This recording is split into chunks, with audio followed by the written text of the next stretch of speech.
Welcome to the Mindfulness Meditation Podcast. I'm your host, Dawn Eshelman. Every Wednesday at the Rubin Museum of Art in Chelsea, we present a meditation session led by a prominent meditation teacher from the New York area. This podcast is a recording of our weekly practice. If you would like to join us in person, please visit our website at rubinmuseum.org/meditation. We are proud to be partnering with Sharon Salzberg and the teachers from the New York Insight Meditation Center. In the description for each episode, you will find information about the theme for that week's session, including an image of a related artwork chosen from the Rubin Museum's permanent collection. And now, please enjoy your practice.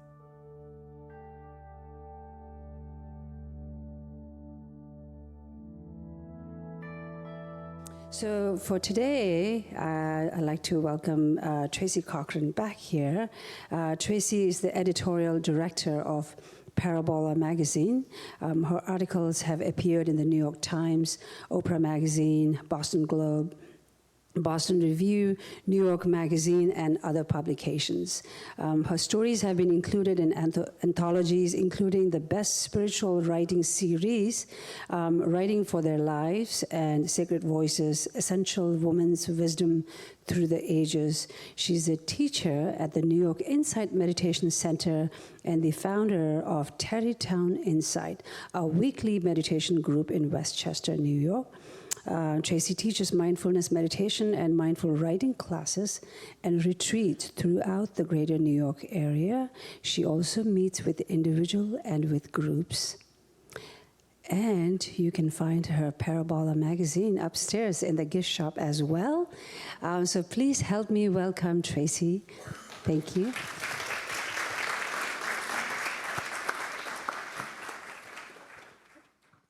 See, I always discover every time I come here that none of us are alone.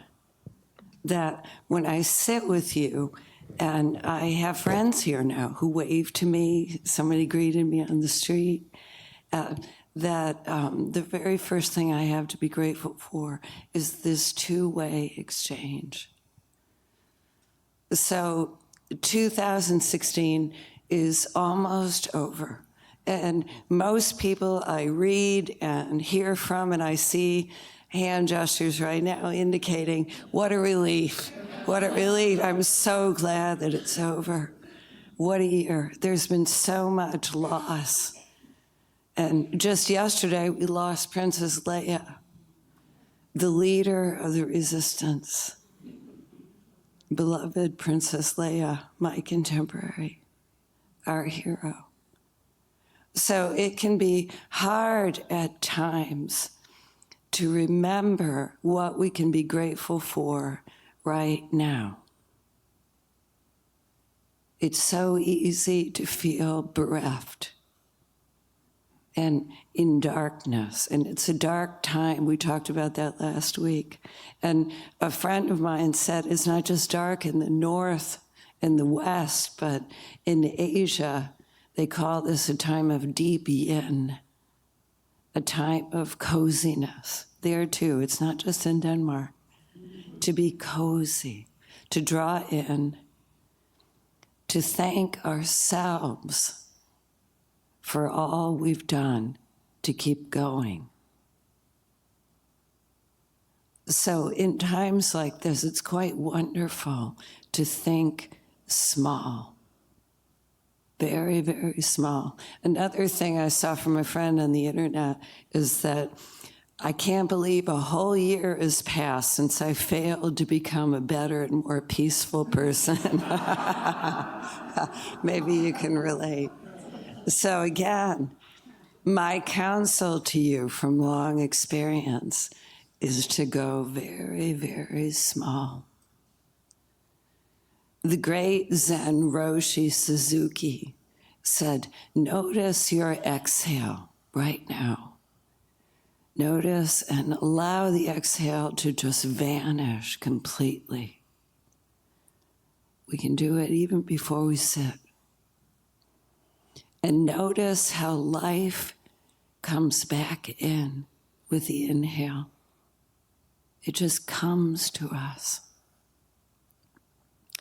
There's something in us that strives to know. The thinking mind really wants to know. It can't stand uncertainty. And it wants to know it will be okay. It's quite natural. But we discover when we sit down, which we'll surely do together, that when we let go of this ordinary thinking, this striving to know right now, there's something deeper in us, a luminous quality in the heart that heals us. It heals us. And so they're deeper truths that don't have words to them, that come to us almost as a last resort when we can't know. One reason I love the picture from the manuscript is because it looks like a story. It's not finished yet. There can be all kinds of surprising twists. And this isn't just wishful thinking, but something we discover when we sit down and let go. And we begin to remember all we are and all we have. And often it takes just this state of feeling bereft to be open to that. When I was in England a couple of weeks ago, my daughter took me to the studios where they filmed Harry Potter, which was quite a wonder. I wouldn't have chosen this adventure, but it was wonderful. They had Hogwarts in the snow. They had all the sets. They had the common room at Gryffindor and on the train. Immense care went into this. And I remember that J.K. Rowling once gave a commencement address at Harvard where she said failure was the bedrock that she built Harry Potter on. Failure and loss and bereavement have a way of taking us down to what's essential. It strips away all the extra stuff. And the Buddha knew this too. In the story of the Buddha's life, there came a point when he was completely bereft. He left his yogi brothers. He felt that everything was lost. And he lay on a riverbank, starving, hopeless, not knowing which way to go. And according to the great legend, a young woman came along and offered him a little bit of food. And he was so wild in his grief that he took it. You weren't supposed to take any food, especially from a woman. So he was open in a new way, just because he was in the state of uncertainty. And the first thing he thought of was a memory from childhood. It wasn't anything big and fancy. It wasn't some abstruse formula. It was a simple memory of feeling safe and okay, just to be still and watch his father and other people plow a field. Simple life coming to him. The simple, basic feeling of being safe and alive, receiving life. And he remembered, as we remember every time we sit down, that life is always offering itself to us. Our own deepest experience is waiting to be received by us.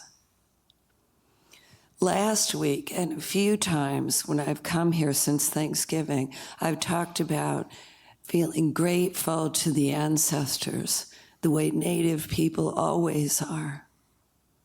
Grateful for these bodies that came to us from them. Grateful to the land. Grateful to our spiritual ancestors. to the Buddha, to Gandhi, to MLK, to Princess Leia, to all our inspirations. But today, I want to add that it's wonderful and so supportive to also remember to say thank you to ourselves. For what, you might ask? For our capacity to love. Not being loved, but our willingness to open to love. Our willingness to show up in a room like this, to sit down and to open up, to experience life in a new way. The list goes on. For our capacity to be with what's unknown. As Rilke said, be patient with all that's unsolved in your heart and try to love the questions themselves. Because experiencing life is the point. The truth comes, as it came to the Buddha, as it came to J.K. Rowling, as she watched Harry Potter remember his magical potential, as we remember one breath at a time how much we are and how much we have, and that none of us are alone here. All of us live in a web of life that's constantly waiting to give itself. So I allow you to experience this for yourselves now. So we take a comfortable seat, rooted to the floor, really allowing yourself to give the body a full welcome. It's welcome to be here. Allowing the eyes to close if we feel safe with closed eyes. Otherwise, averted on the floor in front of us.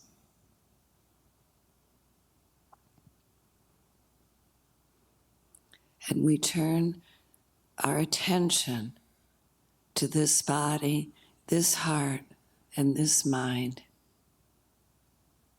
without demanding anything of it or expecting anything. We gently bring the attention home to this life, to this breath,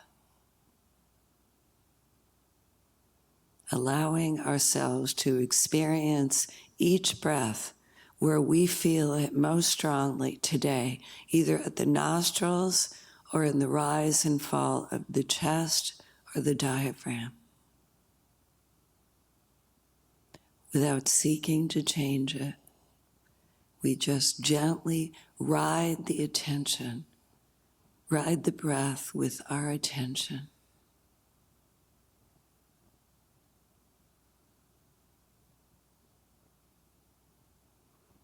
Noticing how it feels to be here right now.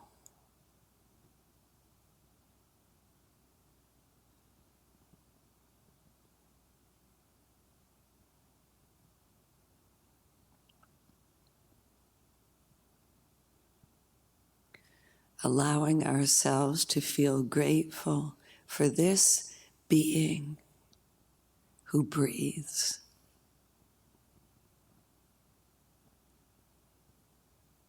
Who hears, who feels, who aspires.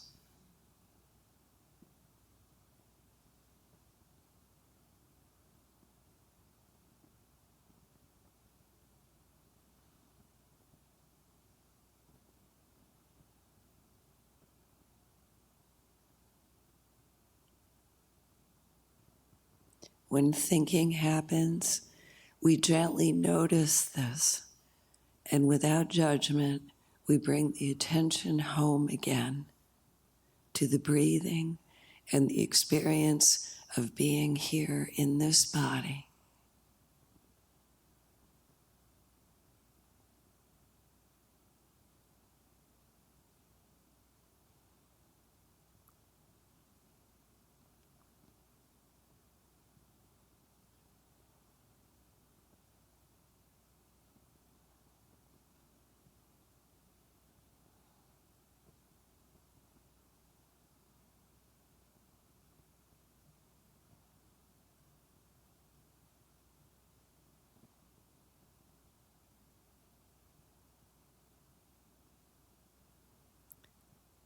Sati, mindfulness means to remember to come home to the breathing and the living experience of this moment,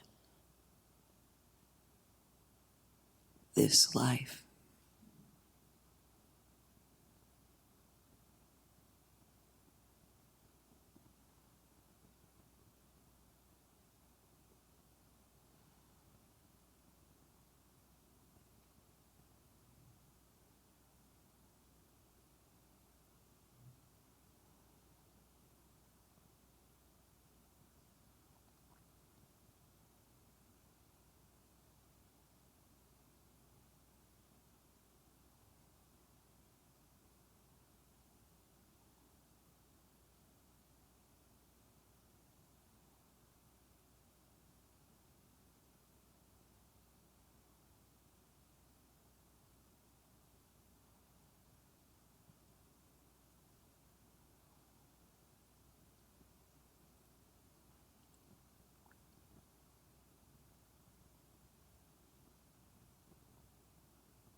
Noticing when we stray, how it feels to be welcomed home without judgment.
And as we begin to relax, to soften and feel safe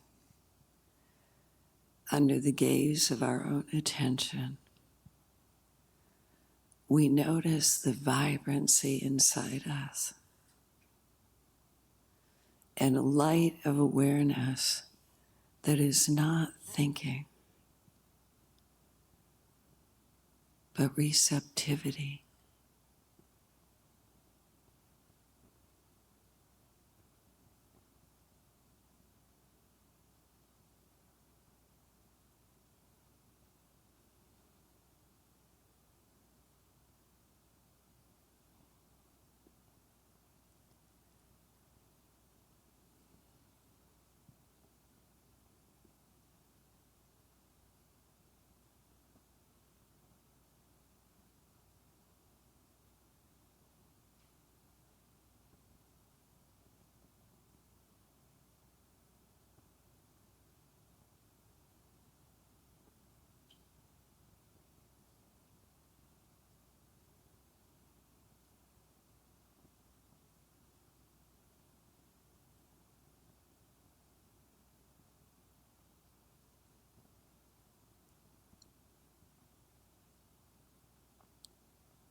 when we drift off into sleep or to thinking or to remembering images of things, we gently notice this and come home again to the light and warmth of the present moment.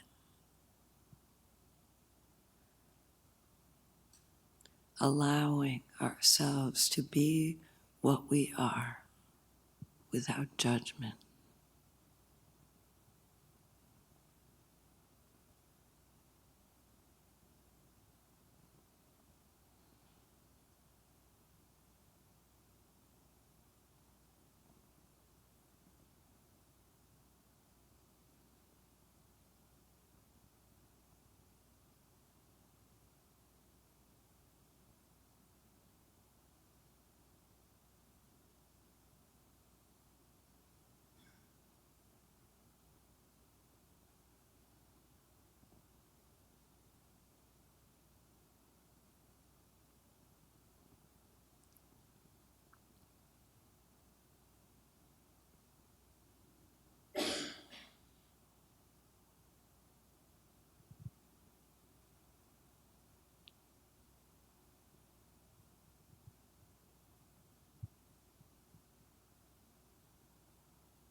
Noticing that in stillness, we're with life.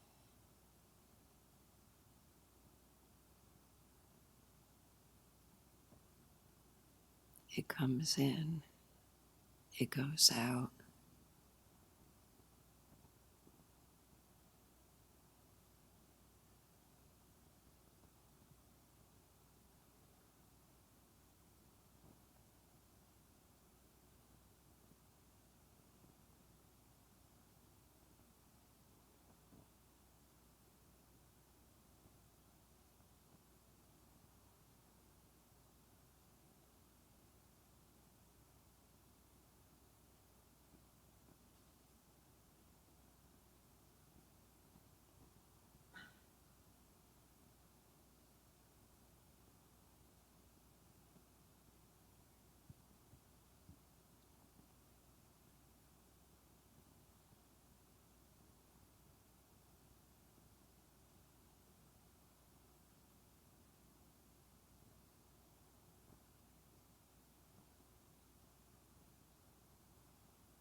Meditation is a practice of beginning again, coming home,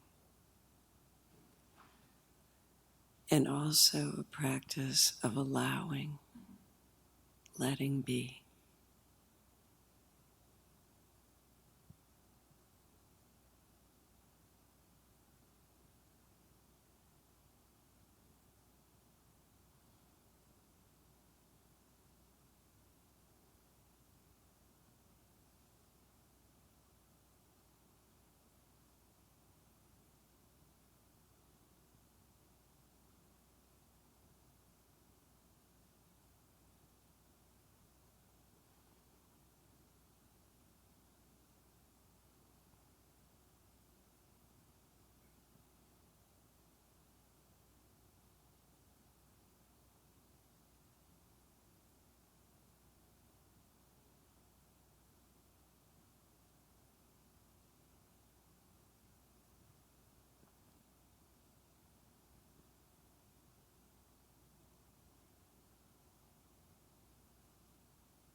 when we feel lost, when we find ourselves taken, we gently come home to this light of awareness and the vibrant sensation of being here.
Noticing that this stillness is not loneliness, but non-resistance, openness to life.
Thank you so much. I'll actually have the pleasure of being back on January 18th to talk about beginning again. So I wish you all a very happy New Year. Thank you.